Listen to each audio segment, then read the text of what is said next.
जैसे भगवान ने दिया है ना वैसे वापस कर दो, तब तो काम बन जाए। इतना दाग लगा दिए हो, इसलिए रोता है। कैसे जाई पिया की नगरिया हो, तभी तो रोता है। दाग नहीं रहेगा तब क्या चिंता है, तब आराम से जाओ।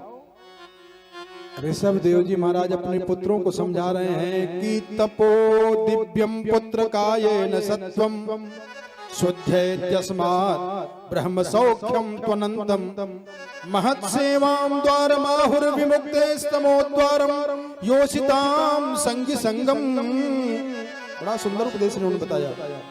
कहा अब गुरु का लक्षण जरा बता दूं, सुन लो, सावधान हो जाओ कि कलयुग चल रहा है। गुरुओं की भी परिभाषा बदली जा रही है, हम सबको ठीक होना पड़ेगा। और जरा देखें, ऋषभ देव जी महाराज समझा रहे हैं कि गुरुर न स्यात् स्वजनो न स्यात् पिता न स्यात् जननी न स्यात्। वो गुरु गुरु नहीं है जो गोविंद से न मिलाए। गुरु का कर्तव्य क्या है? गुरु का एक अर्थ होता है गु माने अंधकार, रू माने प्रकाश। जो अपने शिष्य के अंतःकरण में अज्ञान का अंधकार है उसके अंदर ज्ञान का प्रकाश भर दे, वो गुरु है। दूसरा, वो प्रयास करे कि गुरु गोविंद से मिलाने का प्रयास करे, अपना ही गोविंद बन जाए कि मैं भगवान हमारी फोटो ले लो, पूजा करा करो दोनों टाइम ले। और बाबा ने भी समझाया, गोस्वामी जी ने बताया, कलयुग जानते थे कलयुग में क्या होगा, इसलिए कहा हरई शिष्य धन हरे शोक न हरई। कहा भैया हमारे गुरु जी कौन है जानते हो? जहाज से आते हैं, 15 गाड़ी तो आगे पीछे घूमती है। ले वो इसी में खुश हैं हमारे गुरु जी हवाई जहाज से आते हैं। भैया चाहे जहाज से आवे चाहे रेलगाड़ी से आवे, वो खर्चवा तो देना पड़ेगा, वहीं से पहले लिखा लिया जाता है। महाराज हम चाहते कि हमारे घर एक बार आप आ जाते, दर्शन हो जाता। तो कहा ठीक है 15 गाड़ी का तेल भरा दो, चलो आ जाए। इसलिए कहा सो गुरु घोर नरक महु परई। यहाँ ऋषभ देव जी महाराज अपने पुत्रों को बताए कि गुरुर न स्यात् स्वजनो न स्यात् पिता न स्यात् जननी न स्यात्। वो गुरु गुरु नहीं है जो भगवान की भक्ति में बाधा पैदा करे। और कहा वो पिता पिता नहीं है जो भगवत प्राप्ति में रोड़ा बन जाए। और दैवम न तस्या न पतिश्च सस्यान न मोचयेद्यः समुपेत मृत्युम। वो पति पति नहीं है जो मुक्ति के रास्ता में बाधा पैदा कर दे, इसको बताए। इसके बाद इन्होंने परमहंस धर्म का निरूपण किया है। कौन? ऋषभ देव जी महाराज। इनकी ख्याति बढ़ने लगी कि जानबूझ करके गूंगा हो गए, बहरा बन गए, अपने मलमूत्र में लेटे रहते थे, पत्थर मुंह में डाल लेते थे, गैया दुनिया वाले जाने पागल है पागल है, कोई साथ में आए। ये परमहंसी वृत्ति को प्राप्त कर लिए। और इनके मलमूत्र से 40 कोस में सुगंधी बैठती थी। परीक्षित सुखदेव जी ने कहा ये परमहंस हैं, ये जानबूझ करके ऐसे पागल के जैसे बने रहे, मुंह में पत्थर डाले रहे, मल करे मूत्र करें उसी में लेटे पड़े रहे, ताकि दुनिया के लोग जाने पागल हैं। और इन्हीं का देखी देखा एक राजा हुआ अरिहंत। अरिहंत ने इन्हीं ऋषभ देव का नकल करके वह वैसे ही नंगे फंगा घूमना शुरू कर दिया। वहीं से जैन धर्म प्रारंभ हो गया। पहले आचार्य हुए अरिहंत, राजा अरिहंत। इनके ज्येष्ठ पुत्र हुए महाराज भरत।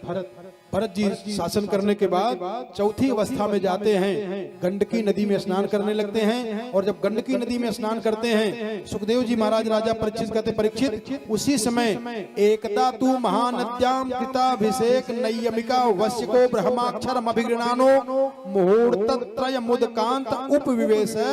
गंडकी नदी में खड़ा होकर के भरत जी महाराज सूर्यार्घ दे रहे थे। और तब तक एक हरिणी आई। तत्र तदा राजन हरणी पिपासया जलाशयाभ्यामास मई के वोपजगाम। भरत जी महाराज सूर्यार्घ दे रहे थे, कहाँ? गंडकी नदी में। और उसी समय एक हिरनी आई, वो प्यासी थी, उसी नदी में सोची पानी पी लूं, और जब पानी पीने लगी तब तक बड़े जोर से सिंह की दहाड़ हुई। तम उपसृत्य सा मृगवधू प्रकृति विक्लवा चकित निरीक्षणा सुतरामपि। वो हिरनी पानी पी रही थी, गर्भवती थी, और एक सिंह की दहाड़ की आवाज आई तो हिरनी डर गई, और डर के मारा सोची कि मैं ये पार कर जाऊं नदी। और जब छलांग लगाई बेचारी जोर से, तो उसके पेट में जो बच्चा था वो पैदा हो गया, गिर पड़ा उसी नदी में, गंडकी नदी में। और जब गिरा तो भरत जी महाराज ने सोचा अब इस बच्चे का कोई लालन पालन करने वाला नहीं है, अब तो मेरा कर्तव्य बनता है कि मैं इसका पालन करूं। तो धीरे धीरे ध्यान देना, अब जब कहीं जाएं तो माला जपते रहें, और हरी हरी घास रहे तो हिरन घास चरे, और ये माला तो जपते रहे, लेकिन निगाह हिरन के बच्चे के ऊपर रहती तो कोई जानवर न मारने दे इसको। धीरे धीरे धीरे धीरे भजन हो गया कम, और मन लग गया हिरन में। परिणाम ऐसा हुआ कि राजा भरत की जब मृत्यु होने लगी, उसके पहले वो हिरन मर गया। जब मरने की सूचना मिली, जान गए राजा भरत, तो भरत सोचा करे राम राम, बेचारी की मां मर गई थी, मैं उसको बचा नहीं पाया, मर गया। और जब राजा भरत मरने लगे, उसी हिरन का चिंतन करते हुए मरे, तो अगले जन्म में हिरन बन गए। अंते या मति सा गति। इसीलिए कथा सुनना ज्यादा चाहिए, इसीलिए भजन ज्यादा करना चाहिए। अभ्यास रहेगा तब मरते समय भगवान का नाम आएगा, नहीं आएगा नहीं। अब ये हिरन बन गए, और जब हिरन बने, और वो जो हिरन था, ध्यान देना, जो हिरन था वो मरते समय राजा का चिंतन किया, तो अगले जन्म में वो सौवीर देश का राजा रहुगण बन गया, और ये बन गए हिरन। लेकिन पूजा किए थे, पाठ किए थे, जप किए थे, तप किए थे, उसके प्रभाव से इनकी यादाश्त बनी रही। और जब ये आग लगी, उसी आग में जल करके हिरन का रूप शरीर जब इनका छूटा, तब ये आंगिरस गोत्रीय ब्राह्मण के यहाँ इनका जन्म हुआ। किनका?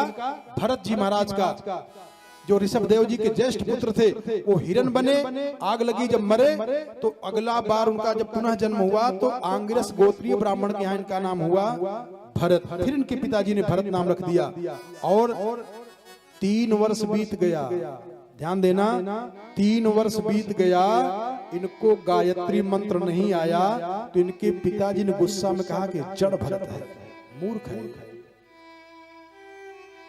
और सावधान होना, हम लोगों का तो 3-4 जन्म बीत जा रहा है, गायत्री मंत्र आ ही नहीं रही है। गायत्री मंत्र नहीं आता है सबको, इसको हमारी जगह लगभग पता। कई लोगों को ठेस मारते हैं, कम से कम खोजे तो कि गायत्री मंत्र क्या है। जो जप रहे हो, जो पढ़ रहे हो, ये सही नहीं है, ये गलत है। कैसे? अब इतने लोग बैठे, सब लोग बताओ, सब कह देते हैं गलत है, हम ही सही कह रहे हैं। ये 3 साल में गायत्री मंत्र नहीं आया, इनके पिताजी ने का नाम रख दिए जड़ भरत। और यहाँ 30 साल 300 वर्ष बीत जा रही है, 3 जन्म बीत जा रहा है, गायत्री मंत्र आ ही नहीं रही। हम सब अपने आप को क्या समझे? इसलिए कहा जाता है भैया कथा सुनिए, बिना कथा सुने नहीं आएगा। देखो दावा से कह रहा हूं कि नहीं आ रहा है गायत्री मंत्र। किसी बिरला को आती हो तो आती हो, नहीं गायत्री मंत्र आती हो तो नहीं सकती। कौन मंत्र किसको जपना चाहिए, जो मर्जी कहा हुआ है।